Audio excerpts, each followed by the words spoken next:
ବନ୍ୟା ଆସିବ ନଈରେ ଇଏ ଘର ପୁରା ଭାସିଯିବ।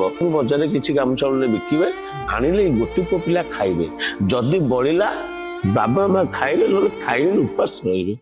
ଗୋଟି ପୁଅଟା ଗୋଟେ ଐତିହ୍ୟଟା ବୁଡି ଯାଉଥିଲା, କିନ୍ତୁ ସେତେବେଳେ ମଞ୍ଚ ବୋଝିକି ଗୋଟି ପୁଅ ନଥିଲା। ତାଙ୍କ ସ୍ତ୍ରୀ ହାରାମଣୀ ଦେବୀ, ମା ଆମର ଯେ ହାରାମଣୀ, ସିଏ ଏବଂ ମାଗୁଣୀ ଦାସ ତନ୍ତ ଦିନ ଯାକ ବୁଣିବେ। ଗାମୁଛା ଆମର ଗୋଟେ ଜାନକା ଦେବୀରୁ ଗାମୁଛା ହଉଛି ପ୍ରସିଦ୍ଧ ଗାମୁଛା, ଯାହାକି ବାବାଙ୍କ ପାଖରୁ ଗାମୁଛା ନେବାକୁ ଲୋକମାନେ ଆଗୁଆ ପଇସା ଦେଇ ଯାଇଥିବେ।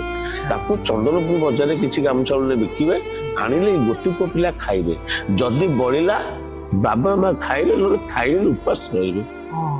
ଏମିତି ଥିଲା ସେତେବେଳେ। ବନ୍ୟା ଆସିବ ନଈରେ ଇଏ ଘର ପୁରା ଭାସିଯିବ।